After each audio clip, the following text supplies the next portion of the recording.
Ngayong 2023, iba't ibang kwento ng kahirapan, kasipagan, at paghahanap ng katarungan ang tinutukan ng Reporter's Notebook. Isang estudyanteng walang awang sinaktan ng kanyang mga kaklase.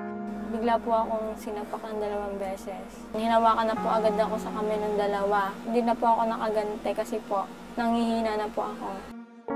Isang senior citizen na buong araw na nagpupursige pero nagawang lokohin ng scammer. Padala naman po sa akin ng 20 mil. Nawala naman po ako natatanggap. Sobra naman po pang maapi sa akin yan. Order po dito. Kaya sana po matulungan niyo ako.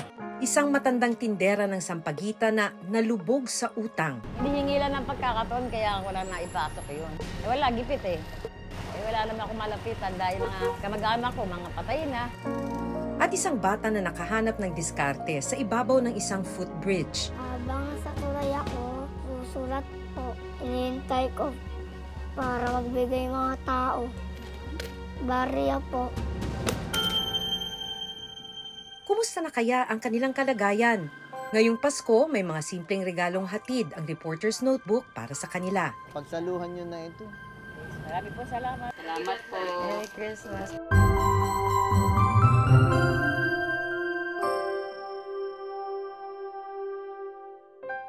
Nitong taon, iba't ibang mukha ng kahirapan ang tinutukan ng Reporter's Notebook.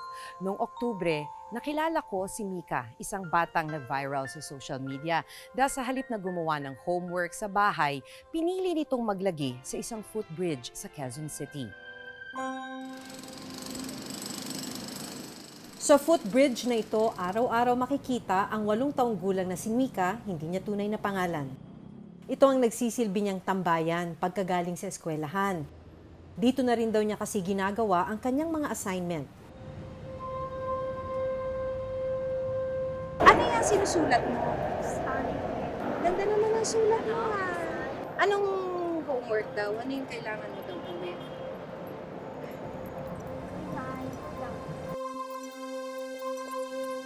Kapansin-pansin ding may katabi siyang garapon. Ilang sandali pa, ilang tao ang naghulog dito ng barya. Ito raw kasi ang naisip niyang paraan para makatulong sa kanyang magulang at para may pambaon sa eskwela araw-araw. Habang sa tulay ako, susulat po. Inihintay ko para magbigay mga tao. Para may pambaon din ulit. Binibigyan ko yung mga kapatid ko. Pampito sa 8 magkakapatid si Mika. Inabando na sila ng kanilang tatay kaya ang nanay ang mag-isang bumubuhay sa kanila. Hirap na po si mama, malilit pa kami. Kasi po kulang po yung pera namin doon. Papambayad pa sa kuryente at sa tubig, ilaw.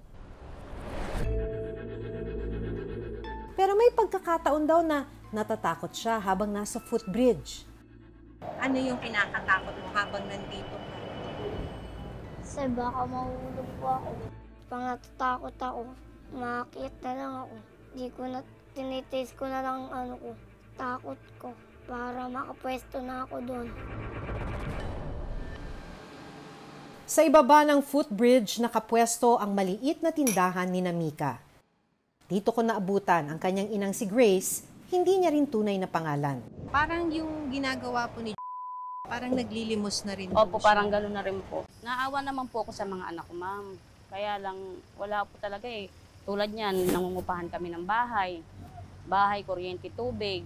Baon nila sa pang-araw-araw. Ulam at bigas namin sa pang-araw-araw. May pinapadede pa ako ng 5 years old. Nandito tayo ngayon sa Rodriguez, Rizal kasi noong October pa natin huling nakita si Mika nung makausap natin siya sa may footbridge sa EDSA. So nandito tayo ngayon para kumustahin siya ulit. Tao po! Hello po! Pasok po. Kumusta? Okay lang po. Kumusta na ho? Nandito kami kasi Pasko na. Kumusta na? Nag-footbridge pa ba si Mika? Hindi na? Hindi na po. Pero gusto niya po bang bumalik pa si Mika? Ayoko na po. Bakit? Marami na po kasi ako nabasa sa mga sa aming comment at saka mga reaksyon ng mga ano, kaya ayoko na rin po. Dahil sa utos ng Quezon City LGU, tumigil na sa panlilimos sa footbridge si Mika. At diretso na siya sa bahay pagtapos ng klase. Dahil dito, mas natututukan na raw ni Mika ang kanyang pag-aaral.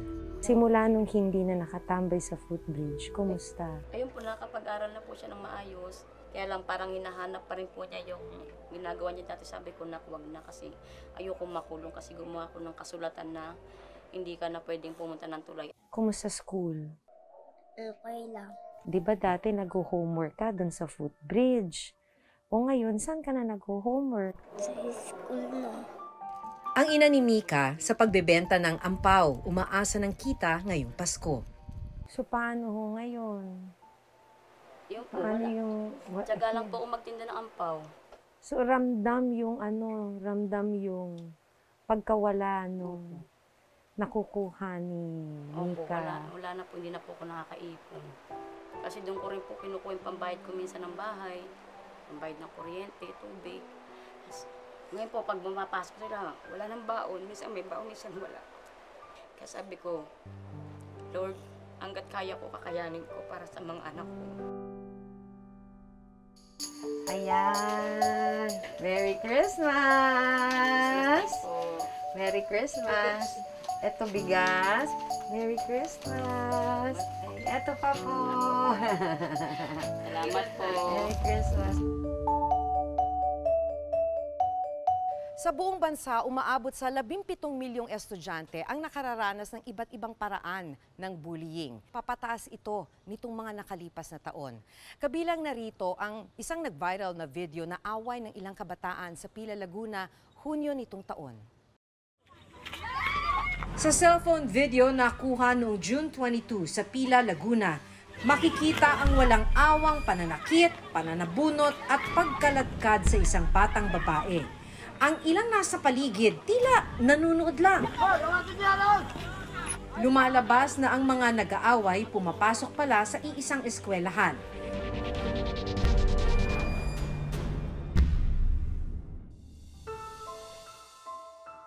Nahanap ng reporter's notebook ang batang sinasaktan sa video. 6 na araw matapos ang insidente, sariwa pa ang sugat na natamo ng 15 taong gulang na si Amanda. Hindi niya tunay na pangalan. Nakalbong anit, mga malalalim na galos sa tuhod at masakit na ulo at katawan ang iniwan sa kanya ng insidente. Paano napunta sa ganong sitwasyon niya? Nakaupo lang po ako dun sa bench. Hindi ko po napansin na dumating po yung tatlo. Tapos po, nung nakaupo po ako, yung po nasa likod ko po, bigla po akong sinapak ng 2 beses. Wala sa likod? Po, hinawakan na po agad ako sa kamay ng 2. Hindi na po ako nakagante kasi po, nanghihina na po ako. Habang po kinakaladkad ako, sinasapak po ako. Simula po sa kabilang... Nakatayo ka o nasa sahig ka na? Nasa sahig po. Ang mga nanakit kay Amanda, mga kapitbahay niya at dating kaibigan. Nagsimula raw ang lahat dahil sa iringan sa social media. Tinatanong ko naman po sila kung ano po yung dahilan. Hindi naman po sila nakikipag-usap. Hanggang po sa pinost na po nila ako. Sa tulong ng barangay ni na Amanda sa Pila, Laguna, nagbigay ng pahayag ang 2 itinuturo ni Amanda na nanakit sa kanya. Gate ni Rachel, hindi niya rin tunay na pangalan. Si Amanda raw ang naunang gumawa ng malalaswang post tungkol sa kanya sa social media. Kada labas ko pa, ay magkano ka? Sabi, binibenta ka na pala, for sale ka lang pala. Tapos sa may school po, inaano rin po nila ako. Hindi na po ako makano sa school, hindi na po ako nakakapasok. Nidilim po yung paningin ko dahil po sa ginawa niya sa akin. Sobrang galit ko po, hindi ko na nga po alam na sinabunutan ko yun eh. Kinanadkad ko po siya. Makalipas ang kalahating taon, napag-alaman namin na nagpasya ang ina ni Amanda na huwag nang ituloy ang kaso dahil ayon sa kanya, hindi raw nila naramdaman ng suporta ng lokal na pamahalaan, maging ng Municipal Social Welfare and Development Office. Wala ring areglo na naganap. Hindi rin daw nabigyan ng parusa ang mga batang nanakit sa anak. Yung pag-uusap namin doon kaharap ng DSWD, yung kapitan, hindi po ako nagpa-areglo. At wala po rin walang nangyaring bayaran, wala po. Hindi ko talaga matanggap din na bakit kami natalo sa kasong to. Agrabyado kami. Kasi kita naman din na pinamedical ko yan sa doktor eh. Parang pinababayaan na laang yung ganong kaso. Kaya siguro lumalaki na rin ulo ng mga kabataan. Ayon naman sa mensaheng ipinadala ng lokal na pamahalaan ng Pila, Laguna sa Reporter's Notebook nitong Huwebes, sinabi nilang may intervention naman daw silang ginawa matapos ang insidente at nang hindi magkasundo ang mga sangkot sa gulo, pinayuhan daw nila si Maribel na magsampa ng kaso sa korte. Sinisiguro daw nila na gagabayan ng LGU sina Maribel kung sakaling nais pa nilang ituloy ang kaso sa korte. Pero para kay Maribel, mas pipiliin na lang daw muna niyang lumagay sa tahimik para makarecover ang kanyang anak. Wala rin silang perang pantustos para sa legal na aksyon. Almost 6 months na rin po, pinagpapasa Diyos ko na lang po talaga lahat. Kung ano yung nangyari sa anak ko noon, magpahanggang ngayon. So magpapasko naman, okay lang yun kasi kung iintindihin ko pa yan, sir, baka mas ma-depress pa ako kung iisipin ko pa yung mga ganyang kaso. Naghilom man ang mga sugat ni Amanda, nananatili pa rin daw ang trauma na idinulot ng pambubuli sa kanya. Hindi ko pa matanggap yung ginawa nila sa akin. Kahit hanggang ngayon po, dinidibdib ko pa po yung ginawa nila sa akin. Sorry lang naman po, inaantay ko sa kanila nung ginawa nila sa akin yun eh. At ngayong malapit na ang Pasko, may munting regalo ang Reporter's Notebook para sa kanila. Ngayong taon, may mga aral na napulot at mga hamon na nalampasan. Ilan lang ito sa mga bagay na dapat ipagpasalamat. Maligayang Pasko at manigong bagong taon, mga kapuso. Ako si Maki Pulido at ito ang Reporter's Notebook. Sa loob ng isang taon, iba't ibang kwento ng ating mga kababayan ang naipalabas sa ating programa. Ang ilan sa kanila, babalikan natin para kumustahin. Isa na rito si Candelaria Trinidad na nabiktima ng Sangla ATM scheme. Handog din natin para sa kanya ang simpleng regalo ngayong Pasko.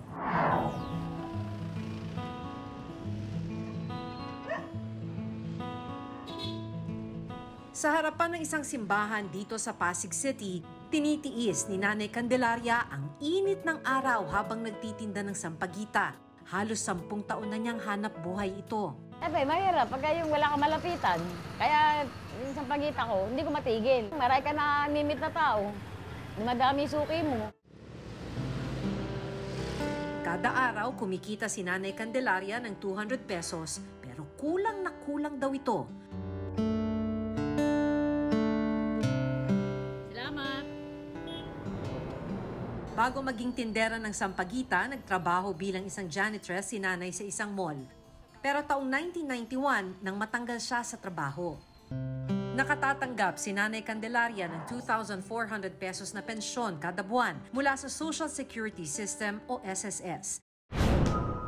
Pero naisangla niya ang kanyang ATM card noong nakaraang taon. Kapalit ng loan na 10,000 pesos, ginawa niyang collateral sa lending company ang ATM card at password nito. Kada buwan, kumukuha sila sa ATM ni Nanay ng 1,200 pesos sa loob ng isang taon. Suma total, nasa mahigit 4,000 pesos ang kabuuang tubo ng lending company. Bitin na bitin ho yung 1,200. Budget ko lang po. Hindi ho ba kayo masyadong nalalakihan dun sa tubo ng pinag-utangan ninyo? Eh, wala po ma'am. Kakagat ka talaga sa ano.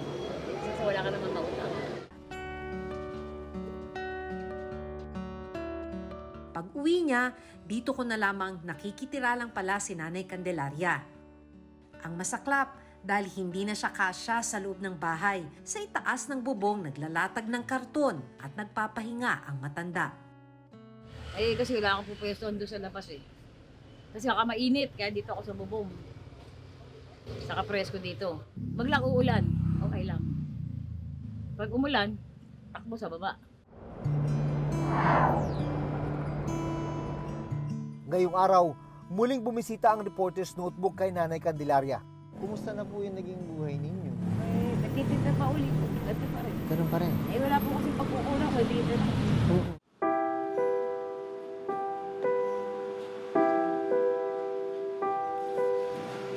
Napag-alaman din namin na sa bangketa na natutulog ang matanda. Sa tapat ng isang dental clinic ngayon ang pwesto ni Nanay Candelaria. Kasama niya rito ang kanyang kapatid na isa ring senior citizen. Maampo naman po sa akin. Hindi pwede kasama ate ko. Hindi ako sasama. Paano to? Isa lang siya. May iwan ko. Sabi ko, hanggang sa huli, kasama kami. Sabihin, sa buhay na walang kasiguruhan, isa lang ang sigurado. Hindi ho kayo mag-iiwan ng magkapatid. Dito ho kayo.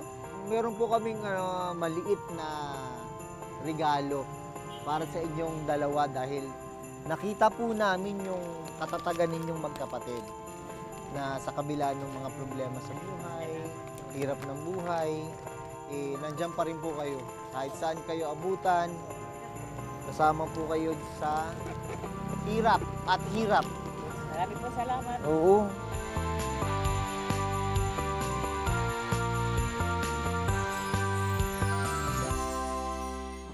Ano naman po pang aapi sa akin yan. Po, order po dito. Kaya sana po, matulungan niyo ako. Isa pang senior citizen na lalaki ang nagsisikap pa rin sa kabila ng kapansanan ang nakilala natin ngayong taon. Pero hindi niya mapigilan ang pag-iyak habang katabi ang mga panindang basahan sa Rizal. Ito po, 50 pesos na po itong natalian ko. Susunod po yung doormat na po. Ang matanda, na-scam o naloko pala ng isang nagpanggap na buyer ng basahan.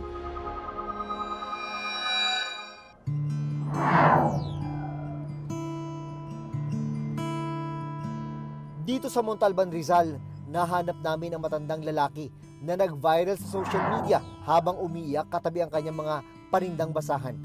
Siya ang 65 years old na si Lolo Reynaldo. Padala naman po sa akin ng 20 mil. Na wala naman po ako natatanggap. Sobra naman po pang aapi sa akin yan. Po, order po dito. Kwento ni Lolo Reynaldo, isang buyer ang umorder sa kanya online ng 1,050 pieces na basahan na nagkakahalaga ng halos 20,000 pesos. May tumawag po sa amin. Dadalhin sa ibang bansa. Laking tuwa namin. Nagdamagan kaming mga anak ko. Dahil bihira daw sila makatanggap ng ganito karaming order. Pinangutang pa ni Lolo Reynaldo ang dagdag puhunan na 5,000 pesos para makabili ng raw materials. Ito po, 50 pesos na po itong natalian ko. Susunod po yung doormat na po. Pero nang matapos na nilang gawin ang 150 pieces na basahan, bigla raw nag-cancel ang nagpakilalang buyer at hindi na sinasagot ang kanilang mga tawag at mensahe. Pagkatapos mabalot, biglang tumawag, cancel. Sakit. Tiniis mo lahat, puyat. Tapos ika-cancel. Doormat na po. Para makabawi sa lugi, pinost nila ang mga basahan sa social media at nagbakasakaling maubos sa mga ito. Ito po yung in-order na hindi kinuha nung nakaraan. 40 isa. Habang ipinapakita sa amin ni Lolo Reynaldo ang mga hindi nabiling basahan, isang buyer online ang tumawag sa kanyang anak at gusto raw umorder ng 37 pieces na basahan. Ma'am, taga saan niyo umu-order? May Mandaluyong ako. Saan po kayo nakita? Facebook lang po. Kaya agad na inihanda ni Lolo Reynaldo ang mga natanggap na order. Ito po yung order sa akin ngayon, 37 pieces po. Maraming salamat po sa nag-order. Pala ito ang unang beses na naloko si Lolo Reynaldo. Nito lang nakarang taon, isang buyer din na nag-cancel ng order na nagkakahalaga naman ng 10,000 pesos. Paulit-ulit iwan ko lang po. Ano nang isip ko kung bakit ganun Kung bakit nila ako ginaganon. Sabi ko, bahala lang kami noon. Malaking bagay raw sana ang kikitain ng kanyang pamilya, lalo na't dito lang umaasa si Lolo Reynaldo para makabili ng kanyang gamot sa hika. Pag ako po gumagawa, sumasakit po ang dibdib ko, ubo, sipon. Yung ginagawa ko, ini-spray ko para guminawa ang pakiramdam ko. Pero may mas malalim palang dahilan kung bakit tinitiis niya ang paghahanap buhay sa kabila ng kanyang edad at kapansanan. May anak po na magagraduate sa tatay, which is ako po. Kaya po nag-iipon po siya para pang next year po, na graduation po namin. Excited po sa tatay na makapagtapos po kami. Para po lahat po ng pinaghirapan niya, mapunta po sa amin. Sa pagbabalik namin kay Lolo Reynaldo, nalaman namin na dumami ang order sa kanila matapos maipalabas ang kanyang kwento. Ito po pang deliver na po ito ng Baguio. Bayad na yan for GCash. Magkano ulit yung 100 4,000. Ngayon ay masaya si Lolo Reynaldo dahil sa dumarami nitong kliyente.